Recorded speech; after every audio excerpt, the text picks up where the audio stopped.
السلام عليكم ورحمة الله وبركاته.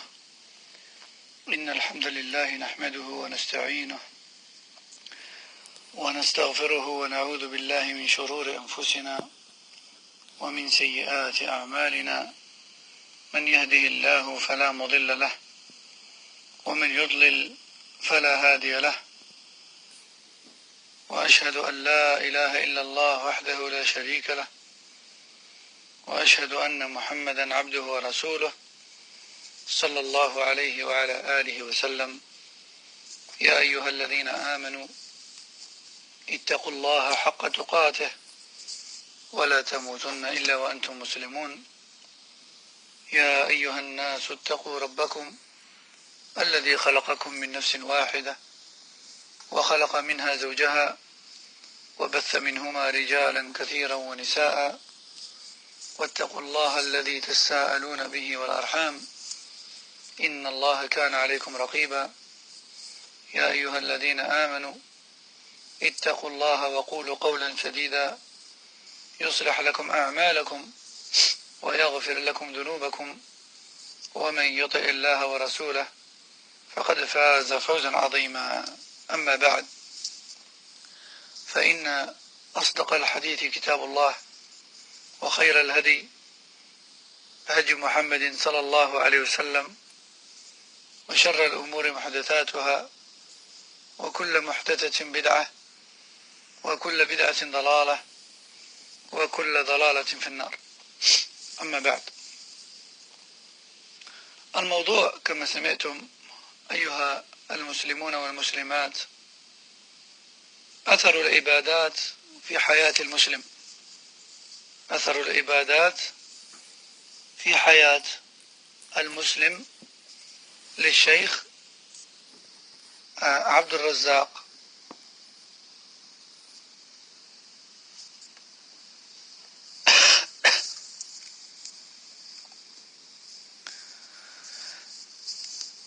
للشيخ عبد المحسن ابن حمد العباد البدر حفظه الله تعالى، الأب، الوالد وليس الابن، الوالد وليس الابن. فقال الشيخ حفظه الله: أقول العبادة اسم جامع لكل ما يحبه الله ويرضاه.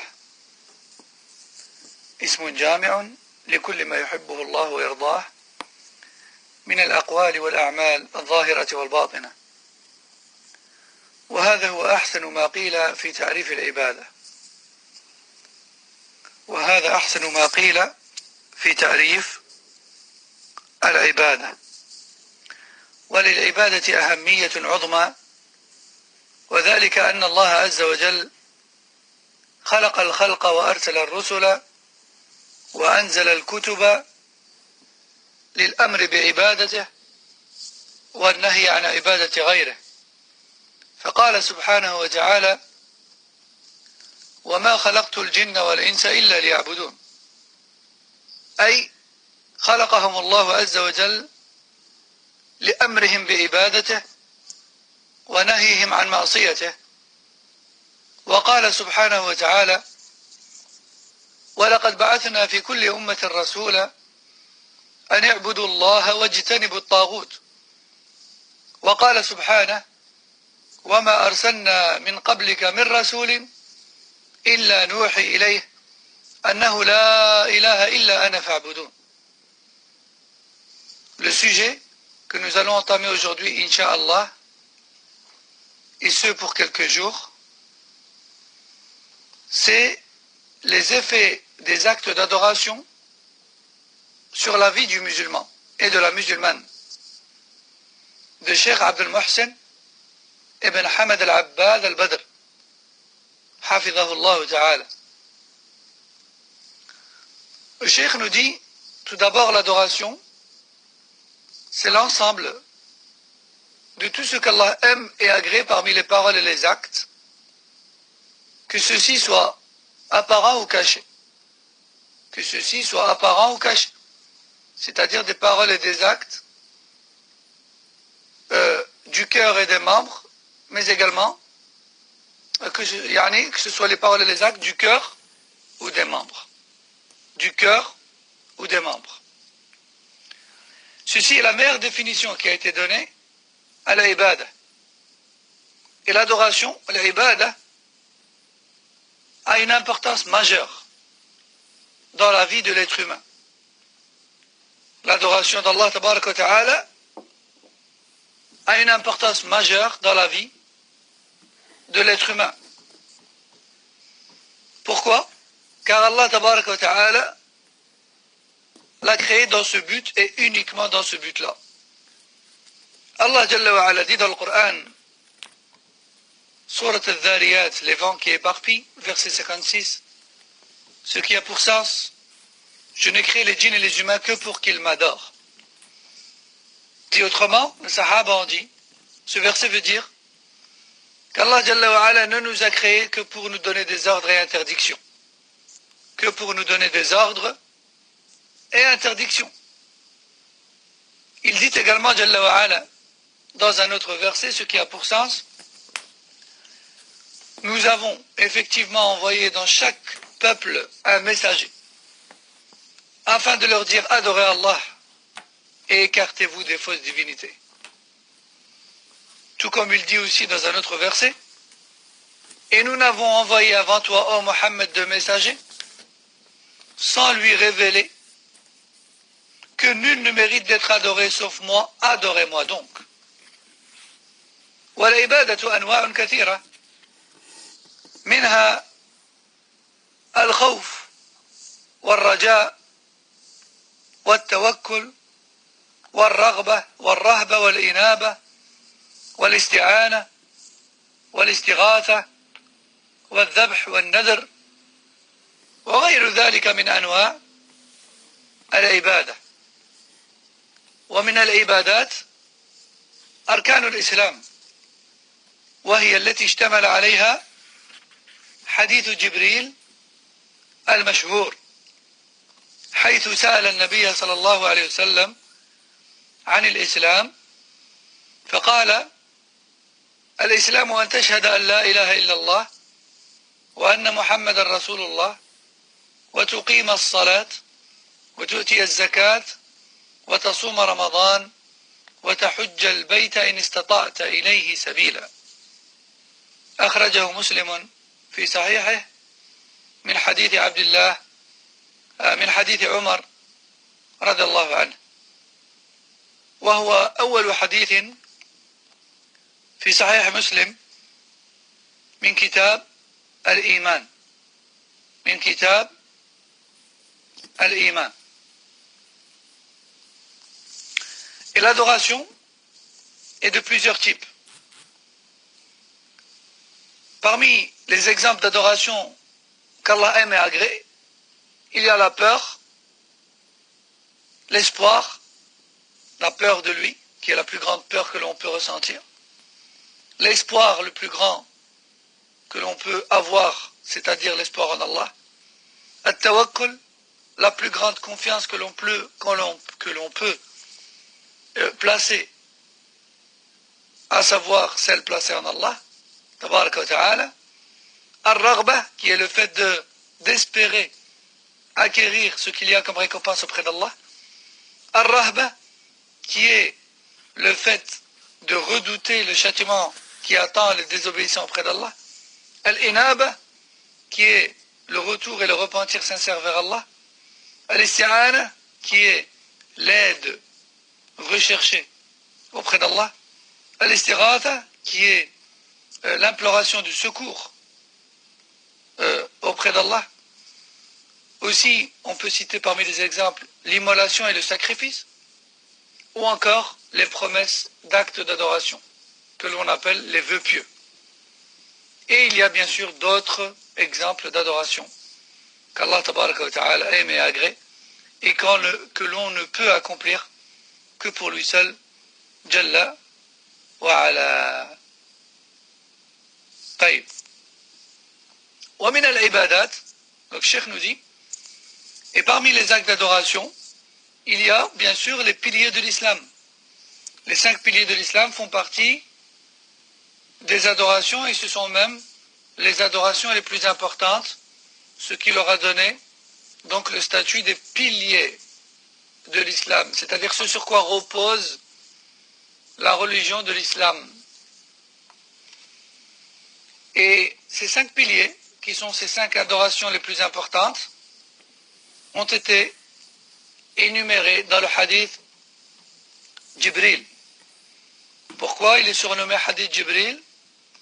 Car Jibril alayhi salam est venu à la rencontre du prophète sallallahu alayhi wa sallam en présence de Sahaba, et ce sous forme humaine, et a posé la question ouvertement devant les Sahaba au prophète sallallahu alayhi wa sallam en lui disant: qu'est-ce que l'islam?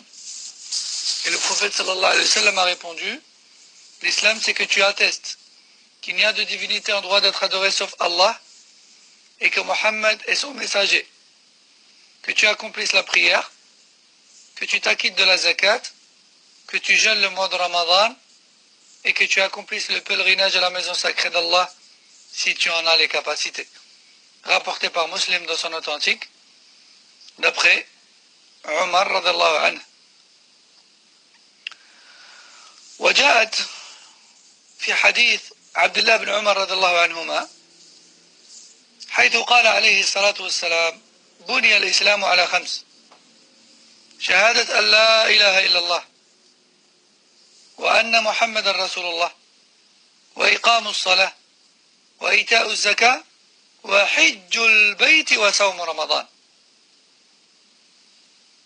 وحج البيت وصوم رمضان، وهو أول حديث عند البخاري في كتاب الإيمان، وهو في صحيح مسلم أيضا.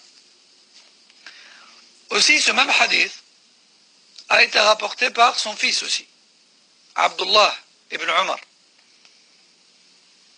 dans lequel le prophète sallallahu alayhi wa sallam a dit: l'islam est bâti sur 5. C'est-à-dire l'islam tient sur 5 piliers, 5 actes d'adoration principaux. L'attestation de foi, la ilaha illallah Muhammadur Rasulullah, l'accomplissement de la salat, l'acquittement de la zakat, l'accomplissement du pèlerinage à la maison sacrée, et enfin le jeûne de Ramadan. Donc dans cette deuxième tournure de hadith rapportée par Abdullah ibn Umar, le prophète sallallahu alayhi wa sallam aurait cité le pèlerinage avant le jeûne. Tandis que dans la première version, qui est celle de son père Omar ibn al-Khattab, il a cité le jeûne et en dernier le pèlerinage. Mais cet ordre n'a bien sûr pas d'impact, car il s'agit ici d'énumérer, non pas de viser l'ordre de ces actes d'adoration. ثم إن العبادة لا بد في قبولها من شرطين: أحدهما إخلاص العمل لله، والثاني تجريد المتابعة لرسول الله صلى الله عليه وسلم. فلا بد من تجريد الإخلاص لله، فلا يشرك مع الله غيره، ولا يصرف من أنواع العبادة شيء لغير الله سبحانه وتعالى. ولا بد من تجريد المتابعة للرسول صلى الله عليه وسلم، فلا يعبد الله إلا وفقا لما جاء به الرسول الكريم صلى الله عليه وسلم. وهذا هو مقتضى شهادة لا إله إلا الله وشهادة أن محمدا رسول الله صلى الله عليه وسلم، لأن مقتضى أشهد أن لا إله إلا الله إخلاص العمل لله وحده، فلا يصرف شيء من أنواع العبادة لغيره، بل تكون العبادات كلها خالصة لوجهه سبحانه وتعالى. ومقتضى شهادة أن محمد رسول الله صلى الله عليه وسلم أن تكون العبادة وفقا لما جاء عن الرسول الكريم صلى الله عليه وسلم، فلا يعبد الله بالبدع والمحدثات والمنكرات التي ما أنزل الله بها من سلطان، بل تكون العبادة وفقا للسنة ولما جاء به الرسول الكريم صلى الله عليه وسلم. Ensuite, l'adoration, mes chers frères et sœurs, doit absolument répondre à 2 conditions afin d'être acceptée par Allah tabarak wa ta'ala. Pour que ta prière, pour que ton jeûne, pour que ta zakat, pour que ton hajj et ta umrah, pour que tes actes d'adoration de façon générale soient acceptés et pour qu'ils te soient d'un certain secours auprès d'Allah Jalla wa ala yawm al-qiyamah, il faut absolument qu'ils répondent ou que cette adoration réponde à deux conditions. Quelles sont-elles? La première, c'est que tu les voues sincèrement et purement pour Allah tabaraka wa ta'ala, pour plaire à Allah tabaraka wa ta'ala et pour agréer Allah subhanahu wa ta'ala et personne d'autre. Deuxième condition, c'est que tu suives dans ta manière de faire celle du prophète sallallahu alayhi wa sallam. Car c'est lui qui nous a transmis l'ordre d'adorer Allah de la part de celui-ci. Et c'est également lui qui nous a transmis le mode d'emploi, la manière de faire. Il a dit alayhi salatu wassalam, sallu kama ra'aytumuni usalli. Priez comme vous m'avez vu prier. Et il a dit khudu anni manasikakum. Suivez ma manière de faire dans les rites de l'umrah et de l'hajj. Et il a aussi dit man raghiba an sunnati falaysa minni. Celui qui se détourne de ma manière de faire ne fait pas partie des miens. Et Allah Azza wa Jalla a dit dans le Coran avant cela, وَمَا أَتَاكُمُ الرَّسُولُ فَخُذُوهُ وَمَا نَهَاكُمْ عَنْهُ فَانْتَهُوا. Ce que le messager vous a apporté comme manière de faire, prenez-le. Et ce qu'il vous a interdit, délaissez-le. Il faut donc absolument que ton culte soit sincèrement et purement pour Allah et personne d'autre. Puis ensuite, cela ne suffit toujours pas, bien que ce soit déjà un grand pas. Il faut également que ton culte soit totalement conforme à la manière de faire du messager d'Allah sallallahu alayhi wa sallam. Car celui qui nous a transmis de la part d'Allah son livre et sa parole, le Coran, il nous a également transmis de sa part la manière d'appliquer ce Coran. Rasulullah sallallahu alayhi wa sallam a dit Ala anni utitu al-Qur'ana wa mithlahu ma'ahu. N'ai-je pas reçu le Coran et son semblable avec, c'est-à-dire as-sunnah. Et Allah dit également dans le Coran yu'allimuhumul kitaba wal hikma. Allah dit aussi dans le Coran concernant le messager d'Allah sallallahu alayhi wa sallam, il enseigne aux gens le livre et la sagesse, c'est-à-dire le Coran et son explication qui est as-sunnah. Le cheikh continue en nous disant que le fait de vouer un culte purement pour Allah et uniquement pour plaire à Allah, c'est le résultat et l'application de la ilaha illallah.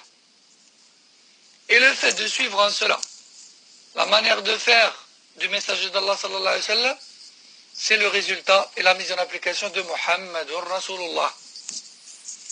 Si tu reconnais véritablement que la ilaha illallah, nul ne mérite d'être adoré sauf Allah, alors n'adore que Allah. Et si tu reconnais véritablement que Muhammadur Rasulullah, Muhammad est véritablement le messager d'Allah et le transmetteur d'Allah, de la part d'Allah, alors suis à l'exactitude sa voix, ses paroles et ses actes, alayhi salatu wassalam. والحاصل أن مقتضى أشهد أن لا إله إلا الله إخلاص العمل لله، ومقتضى أشهد أن محمد رسول الله تجريد المتابعة لرسول الله صلى الله عليه وسلم. فلا بد في أي عمل من الأعمال أن يكون لله خالصا، وأن يكون لسنة نبيه صلى الله عليه وسلم موافقا ومطابقا. فإذا اختل أحد هذين الشرطين بأن فقد الإخلاص أو فقدت المتابعة أو فقدا معا فإن العمل مردود على صاحبه ولا يقبل عند الله عز وجل. قال تعالى في بيان رد العمل بسبب عدم الإخلاص: وقدمنا إلى ما عملوا من عمل فجعلناه هباء منثورا. وقال الرسول الكريم صلى الله عليه وسلم في بيان رد العمل إذا كان مبنيا على بدعة: من أحدث في أمرنا هذا ما ليس منه فهو رد. رواه البخاري ومسلم من حديث عائشة رضي الله عنها. وفي لفظ مسلم: من عمل عملا ليس عليه أمرنا فهو رد. وقال أيضا عليه الصلاة والسلام: فإنه من يعش منكم بعدي فسيرى اختلافا كثيرا، فعليكم بسنتي وسنة الخلفاء الراشدين المهديين، تمسكوا بها وعضوا عليها بالنواجذ، وإياكم ومحدثات الأمور، فإن كل محدثة بدعة وكل بدعة ضلالة. رواه أبو داود والترمذي من حديث العرباض ابن سارية. وقال الترمذي: حديث حسن صحيح. Aussi, chers frères et sœurs, en conclusion donc, l'application de la ilaha illallah, c'est de ne chercher à agréer et à plaire à qui que ce soit à travers nos adorations, si ce n'est Allah subhanahu wa ta'ala. Et la mise en application de Muhammad sallallahu alayhi wa sallam, la mise en application de Rasulullah sallallahu alayhi wa sallam, c'est de n'adorer Allah qu'avec ce qu'il nous a enseigné. C'est pas d'adorer Allah et puis de temps en temps de faire comme le prophète sallallahu alayhi wa sallam. Non. De n'adorer Allah, de s'abstenir, de n'adorer Allah que avec ce que nous a enseigné Muhammad sallallahu alayhi wa sallam. Car Allah n'a que faire de ce que nous avons innové, mais plutôt il nous blâme. Il nous blâme et nous menace par le châtiment du feu si on venait à innover dans sa religion.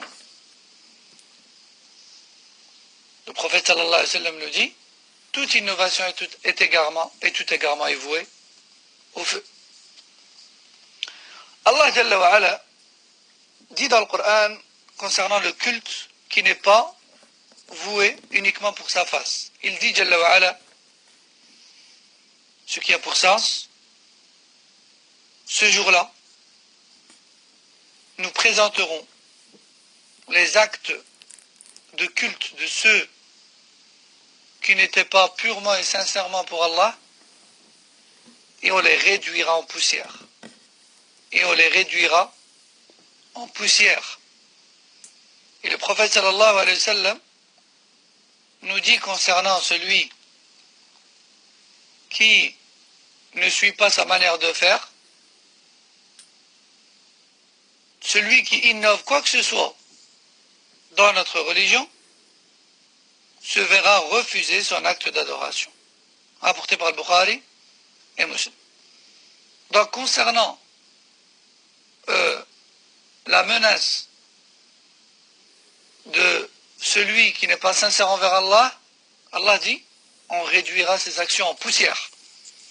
Et concernant celui qui ne suit pas à la trace la manière de faire de Rasulullah sallallahu alayhi wa sallam, le prophète sallallahu alayhi wa sallam lui-même lui dit: ton action sera rejetée et non acceptée par Allah tabaraka wa ta'ala. وقال صلى الله عليه وسلم: فإنه من يعش منكم, celui qui vivra parmi vous jusque-là verra beaucoup de divergences au sein de ma communauté. Accrochez-vous donc à ma manière de faire, qui est également celle de mes califes bien guidés après moi. Accrochez-vous-y avec les molaires, et prenez garde à toute nouveauté religieuse, et sachez que toute nouveauté religieuse est innovation. Rapporté par Abu Daoud et Tirmidhi. وقد بين صلى الله عليه وسلم في حديث 73 فرقة الذين يدخل منهم النار 72 فرقة واحدة تنجو. بين عليه الصلاة والسلام أن هذه الفرقة الناجية هم الذين كانوا على ما كان عليه رسول الله صلى الله عليه وسلم وأصحابه الكرام رضي الله عنهم. وقال الإمام مالك: لن يصلح آخر هذه الأمة إلا ما أصلح أولها. وفي رواية: لن يصلح آخر هذه الأمة إلا لن يصلح آخر هذه الأمة إلا بما صلح به أولها.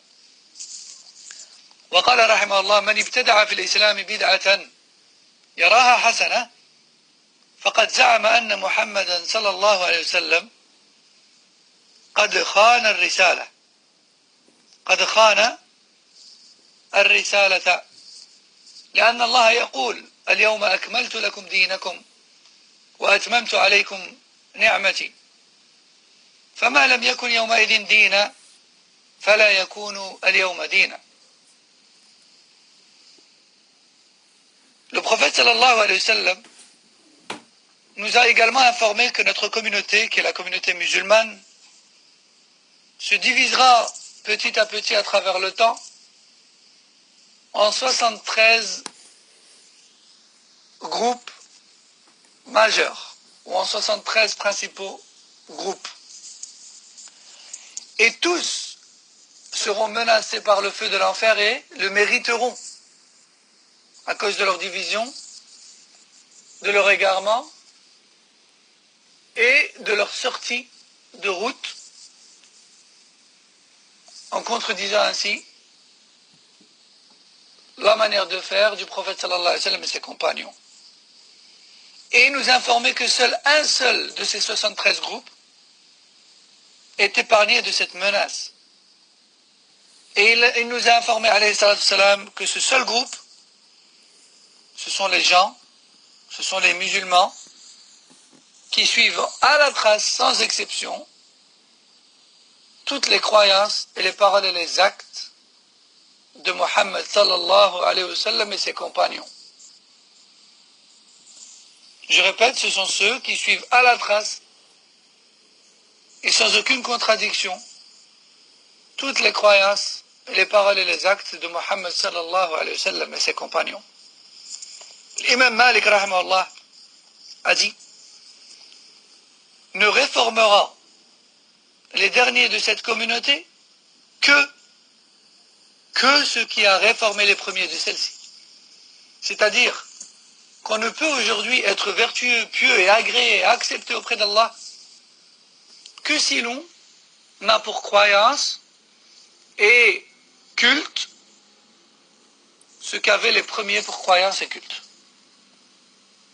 Dit autrement, si tu veux plaire à Allah, tu n'as d'autre choix que de lui plaire par les moyens qui ont permis aux premiers de lui plaire. Il dit également, rahimahullah, l'imam Malik toujours, celui qui invente en islam une innovation en la prétendant bonne, il est en réalité en train d'accuser Muhammad sallallahu alayhi wa sallam d'avoir trompé la communauté. Car Allah Azza wa Jal dit dans le Coran, ce qui a pour sens: aujourd'hui j'ai parachevé et complété pour vous la religion. Imam Malik continue en disant: ce qui ne faisait donc pas partie de la religion autrefois n'en fait pas partie non plus aujourd'hui. Fin de citation. ولا يكفي أن يقول الإنسان أنا أعمل بهذا العمل وإن لم يأتي عن النبي صلى الله عليه وسلم، لأن قصدي طيب وقصدي حسن. والدليل على هذا أن النبي صلى الله عليه وسلم لما بلغه أن رجلا من أصحابه الكرام ذبح أضحيته قبل صلاة العيد قال له صلى الله عليه وسلم: شاتك شاة لحم، أي ليست أضحية، لأنها لم تقع طبقا للسنة، إذ إن السنة أن يبدأ ذبح الأضاحي بعد صلاة العيد. أما الذبح قبل الصلاة فإنه يكون في غير وقته فلا يعتبر، والحديث أخرجه البخاري ومسلم. وقال الحافظ ابن حجر في شرحه في الفتح، قال الشيخ أبو محمد ابن أبي جمرة وفيه وفي الحديث أن العمل وإن وافق نية حسنة لم يصح إلا إذا وقع على وفق الشرع. Cheikh Abdel Mohsen continue en nous disant, il ne te suffit pas de faire une action en te disant, c'est pas grave que c'est pas rapporté du prophète sallallahu alayhi wa sallam. Mon intention est bonne. Et l'intention suffit. Tant que j'ai une bonne intention. Cela ne suffit pas. Car à titre d'exemple, lorsque le prophète sallallahu alayhi wa sallam a appris le jour de l'Eid qu'un compagnon a sacrifié, ou a plutôt immolé sa bête avant Salat al-Eid, le prophète sallallahu alayhi wa sallam lui a dit, ta bête n'est bonne que pour en tirer de la viande, mais elle ne compte pas comme sacrifice. Elle ne compte pas comme sacrifice, c'est-à-dire que ton sacrifice n'est pas valide. Certes, c'est de la viande, tu l'as sacrifiée au nom d'Allah, tu peux la manger, mais elle n'est pas considérée comme le sacrifice de l'Eid. Pourquoi? Car il a contredit sunnah. Il a contredit la manière enseignée par le prophète sallallahu alayhi wa sallam, à savoir de sacrifier après Salat al-Eid, et non pas avant. Il a donc contredit sunnah. Il a donc contredit la sunnah. Et c'est pour cela que son acte d'adoration n'a pas été validé, à savoir le sacrifice. Hadith rapporté par le Bukhari et Muslim. Et Cheikh Abu Muhammad ibn Abi Jamrah, rahimahullah, a dit, qui est un ancien savant, il a dit, on tire de ce hadith clairement la preuve sur le fait que la bonne intention ne suffit pas. Il faut également que l'acte soit conforme à la manière de faire de Muhammad sallallahu alayhi wa sallam.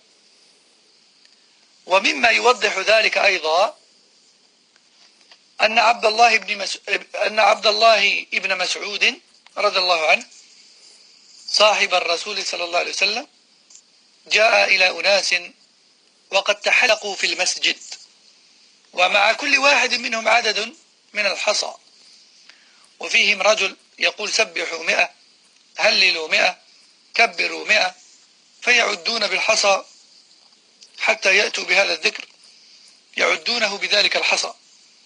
فوقف على رؤوسهم عبد الله ابن مسعود رضي الله عنه فقال ما هذا الذي أراكم تصنعون؟ قالوا يا أبا عبد الرحمن حصى نعد به التكبير والتهليل والتسبيح. قال فعدوا سيئاتكم فأنا ضامن ألا يضيع من حسناتكم شيء. ويحكم يا أمة محمد ما أسرع هلكتكم. هؤلاء صحابة نبيكم صلى الله عليه وسلم متوافرون وهذه ثيابه لم تبلى وآنيته لم تكسر والذي نفسي بيده إنكم لعلى ملة هي أهدى من ملة محمد صلى الله عليه وسلم أو مفتتحوا باب ضلالة. قالوا والله يا أبا عبد الرحمن ما أردنا إلا الخير. وهنا الكلام عن النية. ما أردنا إلا الخير. قال وكم من مريد للخير لن يصيبه. هذا الأثر رواه الدارمي في سننه وأورده الألباني في السلسلة الصحيحة. وأما الآثار المترتبة على العبادات فمنها انشراح الصدر وراحة البال وسعة الرزق وسلامة الإنسان وارتياحه واطمئنانه. Aussi, parmi ce qui montre ou parmi ce qui prouve l'inefficacité de la bonne intention, si la manière de faire n'est pas conforme à celle du messager d'Allah sallallahu alayhi wa sallam, nous avons le hadith, ou plutôt l'athar, rapporté de Abdullah ibn Mas'ud qu'Allah l'agrée, le noble compagnon du prophète sallallahu alayhi wa sallam, le scribe du prophète sallallahu alayhi wa sallam. Il est rapporté qu'un jour, Abdullah ibn Mas'ud, qu'Allah l'agrée, est entré dans la mosquée, c'est-à-dire quelque peu après le décès du prophète sallallahu alayhi wa sallam, et il a vu des hommes assis en cercle avec un certain nombre de cailloux dans leurs mains et un homme assis au milieu d'eux qui leur disait: dites subhanallah 100 fois, dites la ilaha illallah 100 fois, dites Allahu Akbar 100 fois. Alors les personnes autour de lui faisaient ce qu'il leur demandait de faire et comptaient le nombre de fois avec ses cailloux. Et Abdullah bin Mas'ud radallahu anhu de leur dire: qu'est-ce que je vous vois faire là? Qu'est-ce que je vous vois faire là? Et ces hommes ont répondu: oh Abu Abdurrahman, c'est-à-dire Abdullah bin Mas'ud, sa kunya c'était Abu Abdurrahman. Oh Abu Abdurrahman, ce ne sont que des cailloux qui nous permettent de compter le nombre de fois que l'on a prononcé le dhikr. Et Abdullah ibn Mas'ud leur répond: plutôt comptez vos péchés. Plutôt comptez vos péchés. Malheur à vous, ô communauté de Mohammed. Combien est rapide votre péril. Les compagnons de votre messager sont encore vivants et en grand nombre. Les vêtements du prophète sallallahu alayhi wa sallam sont encore présents. Sa vaisselle est encore intacte par Allah. Soit vous avez trouvé une religion plus droite et une guidée meilleure que celle de Mohammed sallallahu alayhi wa sallam, ou alors vous venez d'ouvrir une porte vers l'égarement. Et ces hommes ont répondu: par Allah, ô Abu Abdurrahman, on a voulu faire que le bien, et voilà leur intention. Et voilà la bonne intention. Par Allah, nous n'avons voulu faire que le bien. Ibn Mas'ud de leur répondre: et combien de personnes voulant le bien ne l'atteindra jamais? Et combien de personnes voulant le bien ne l'atteindra jamais? Donc, la bonne intention ne suffit pas, chers musulmans et musulmanes. La conformité. Abdullah ibn Mubarak, qu'Allah lui fasse miséricorde, disait: إن استطعت أن لا تحك رأسك إلا بدليل فافعل. Si tu peux faire en sorte de ne gratter ta tête qu'avec une preuve émanant du messager d'Allah sallallahu alayhi wa sallam, alors fais-le. Qui est une manière de dire: ne fais rien sans preuve. Ne fais rien sans preuve. Cheikh al-Islam ibn Taymiyyah rahimahullah dit: tout acte d'adoration est à la base interdit, sauf avec une preuve. Sauf avec une preuve. Il est moins grave de ne pas accomplir un acte d'adoration car tu ne le sais pas ou tu ne sais pas comment faire, jusqu'à le savoir ou apprendre, que de faire comme bon te semble, sans apprendre et sans savoir et sans chercher à comprendre le pourquoi du comment.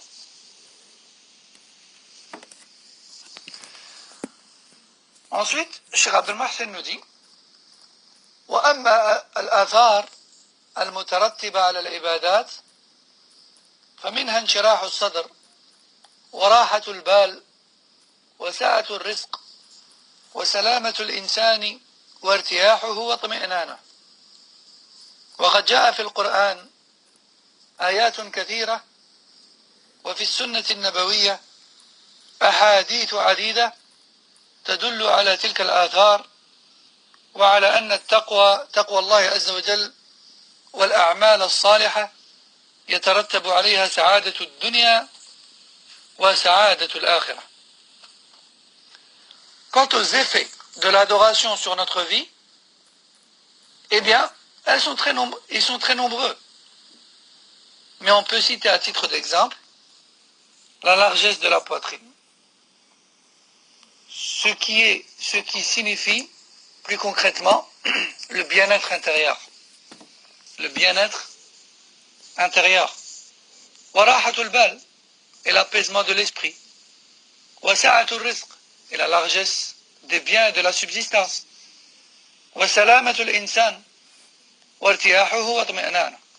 Et également la sécurité et le repos et l'apaisement de la personne. وقد جاء في القرآن آيات كثيرة. Dans le Coran, il y a beaucoup de versets. Et dans la Sunna, il y a beaucoup de hadiths qui nous parlent des effets positifs de l'adoration dans notre vie. Et ces versets, ces hadiths, nous informent de façon générale sur le fait que le bonheur de la dunya et de l'au-delà dépend et découle de l'adoration que l'on accomplit dans cette vie. Le véritable bonheur et le véritable bien-être dans la dunya et dans l'akhirah découle de l'adoration que tu as accomplie aujourd'hui. Que ce soit les adorations dans les paroles, ou dans ton cœur, ou dans tes actes. Cela va donner naissance à un bonheur qui va croître et grandir en fonction de la quantité de ton adoration d'Allah Azza wa Jal avec ta langue et avec ton cœur et avec tes membres. قال الله عز وجل ولو أن أهل القرى آمنوا واتقوا لفتحنا عليهم بركات من السماء والأرض فإن هذه الآية الكريمة اشتملت على ذكر العبادة وعلى ذكر الأثر المترتب عليها في حياة المسلم وهي أن من اتقى الله عز وجل وآمن به فإن الله تعالى يثيبه ويعطيه في الحياة الدنيا من الرزق ويفتح عليه من بركات السماء والأرض وذلك بإنزال الأمطار وإخراج النبات والكنوز من الأرض. Allah Azza wa Jal dit par exemple dans le Coran, ce qui a pour sens, et si les habitants des cités, c'est-à-dire des cités arabes de la péninsule, et si les habitants des cités avaient eu foi en Allah et lui avaient obéi dans ses ordres et interdits, on aurait déversé sur eux des bénédictions du ciel et de la terre. C'est-à-dire, on les aurait dotés de beaucoup de biens croissants et constants venant du ciel et de la terre. Donc on voit clairement que ces bénédictions et cette largesse qui vient du ciel et de la terre, qu'Allah promet, il la promet à qui? Il la promet aux croyants. En guise de rétribution, pourquoi? Pour la foi et l'adoration. Et si les habitants des cités avaient eu la foi et avaient obéi à Allah dans ses ordres et ses interdits. Deuxième verset. قال تعالى في أهل الكتاب ولو أنهم أقاموا التوراة والإنجيل وما أنزل إليهم من ربهم لأكلوا من فوقهم ومن تحت أرجلهم.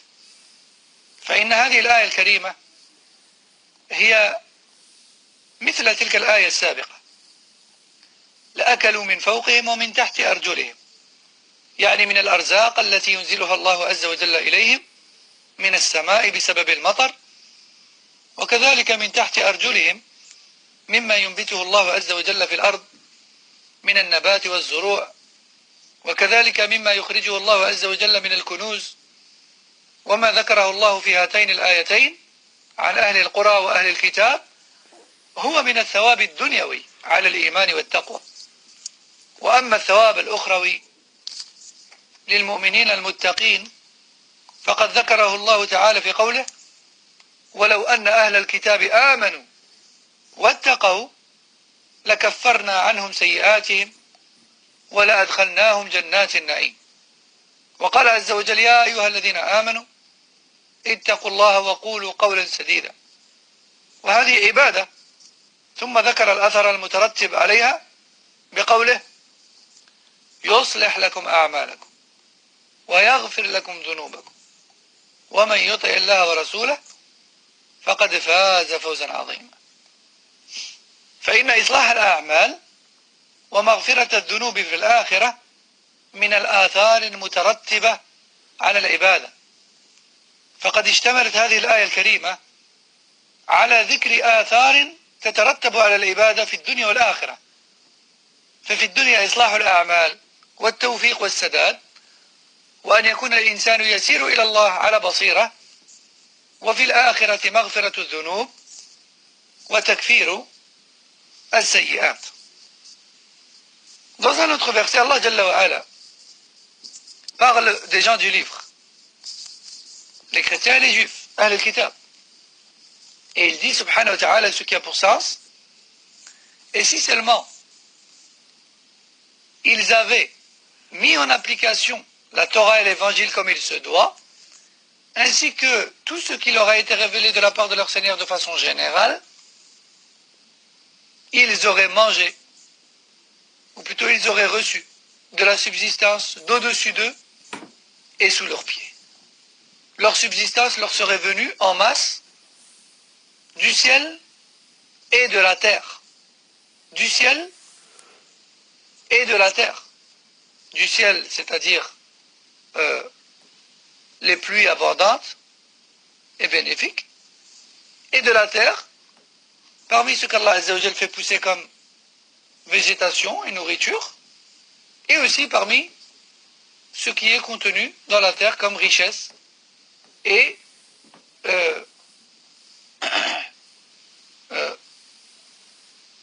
matière ayant de la valeur et de l'utilité dans la vie de l'être humain. Ces deux versets-là précités, qui parlent des habitants des cités et également des gens du livre, ne parlent que de l'effet positif dans la dunya. L'effet positif de l'adoration dans la dunya. Puisque dans le premier verset, il dit: ils auraient reçu des bénédictions du ciel et de la terre. Et dans le deuxième, ils auraient reçu leur subsistance du ciel et de la terre. Donc dans ces deux versets, il s'agit de la rétribution et de l'effet positif de l'adoration d'Allah dans la dunya uniquement. Quant à l'akhira, quant à la récompense de l'au-delà pour les croyants, obéissant à Allah, les pieux et vertueux, Allah dit ce qui a pour sens: si les gens du livre avaient véritablement eu foi et obéi aux ordres et interdictions d'Allah, on leur aurait pardonné leurs péchés et on les aurait fait entrer dans des jardins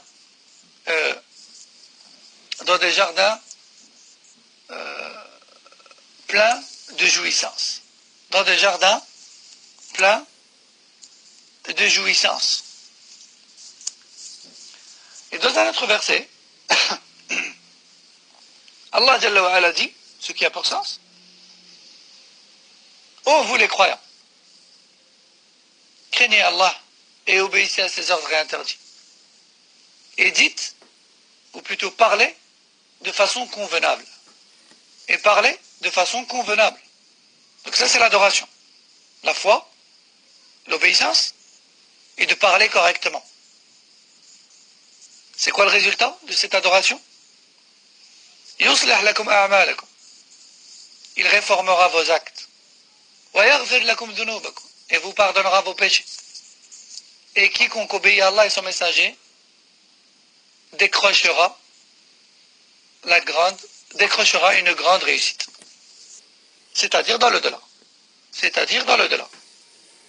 Donc si tu veux réussir dans l'au-delà et te voir tes péchés effacés et pardonnés, tu te dois d'avoir la foi qu'Allah t'a demandé, d'obéir à Allah Azza wa Jal et de parler correctement. Et les choses prioritaires à supprimer de notre langage, c'est les paroles de polythéisme, les paroles qui contiennent du shirk, les paroles qui contiennent des innovations et les paroles qui contiennent des péchés. Et une fois tout cela supprimé, les paroles inutiles et futiles qui ne feront que remplir nos feuillets et alourdir et prolonger notre jugement, puisqu'on aura plus de comptes à rendre encore. Wallahu al-musta'an. Donc, on voit dans ces versets que parmi les effets positifs de l'adoration, il y a le fait que nos œuvres ou nos actes seront réformés, nos péchés pardonnés dans l'au-delà, et aussi le succès et la droiture dans cette vie et dans l'au-delà, et aussi la clairvoyance.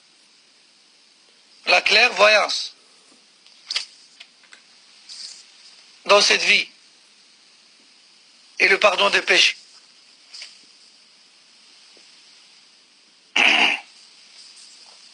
وقال الله عز وجل ومن يتق الله يجعل له مخرجا ويرزقه من حيث لا يحتسب. فهذه الآية الكريمة فيها أن تقوى الله عز وجل وهي عبادته وطاعته بامتثال أوامره واجتناب نواهيه يترتب عليها الإخراج من المآزق ومن الشدائد وكذلك يرزق الله عز وجل من أطاعه واتقاه من حيث لا يحتسب. Aussi Allah Azza wa Jal a dit, et quiconque obéit à Allah, Allah lui donnera une issue favorable face à toute situation de détresse, tout comme il lui fera parvenir sa subsistance de là où il ne s'y attend pas. Dans ce verset, Allah Azza wa Jal nous informe que l'effet positif de la taqwa, de l'obéissance à Allah et de sa crainte, ou parmi les effets positifs de la crainte et de l'obéissance à Allah, il y a le fait de trouver le secours d'Allah dans les situations de détresse et de difficulté, de trouver une issue favorable face aux difficultés, et de recevoir sa subsistance de la part d'Allah au moment et de là où on ne s'y attend pas. Au moment où on ne s'y attend pas et de là où on ne s'y attend pas. وقال تعالى ومن يتق الله يجعل له من أمره يسرا ومن يتق الله يجعل له من أمره يسرا فإن من الآثار المترتبة على تقوى الله أن ييسر له الأمور وأن يهيئ له سبل الخير وأن يفتح الطرق التي توصله إلى سعادة الدنيا والآخرة. Aussi Allah Azza wa Jal dit, ce qui a pour sens, et quiconque obéit à Allah et le craint, alors il trouvera facilité dans ses affaires. On voit donc que parmi les effets positifs de l'obéissance à Allah, il y a la facilité dans les affaires, dans cette vie, dans l'au-delà. وقال عز وجل ومن يتق الله يكفر عنه سيئاته ويعظم له أجرا وهذا من الثواب الأخروي المترتب على تقوى الله عز وجل.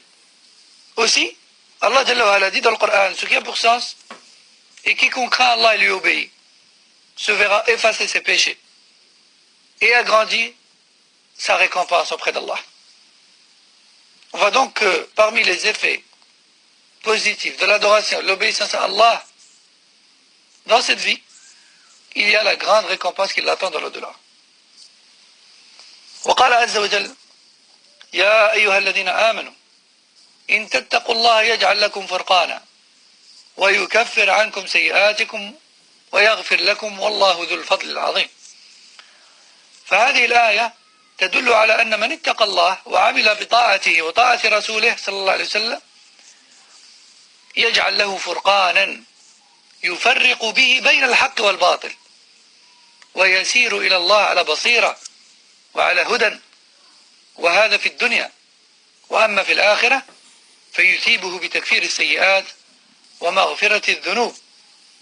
ومثل قوله عز وجل في صدر هذه الآية إن تتقوا الله يجعل لكم فرقانا، مثلها قوله تعالى في آخر آية الدين واتقوا الله ويعلمكم الله.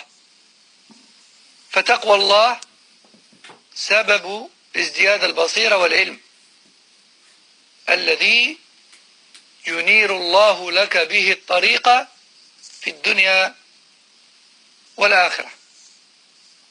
Aussi Allah Azza wa Jal dit dans le Coran, ce qui a pour sens, ô vous les croyants, si vous craignez Allah et vous lui obéissez, alors il vous donnera une clairvoyance et un moyen de discernement entre le vrai et le faux, entre le bien et le mal dans cette vie.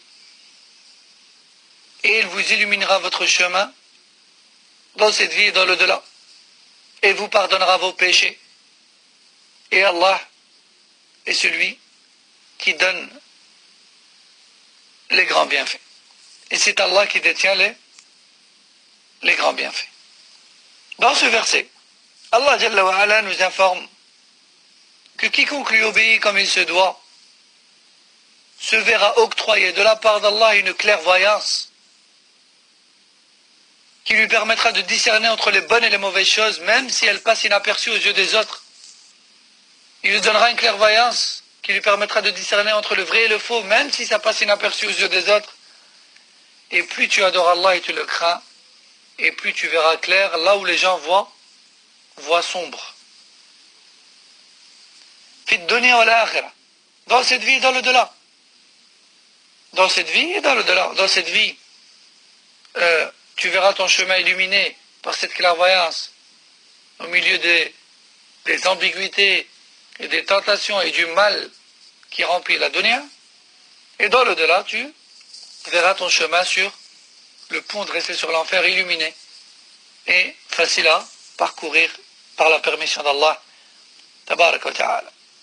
Et cela nous fait penser à un autre verset dans lequel Allah Jalla wa Ala dit ce qui a pour sens: craignez Allah et Allah vous enseignera. Craignez Allah et Allah vous enseignera. C'est-à-dire, obéissez à Allah et Allah vous donnera plus de savoir et de clairvoyance dans les choses.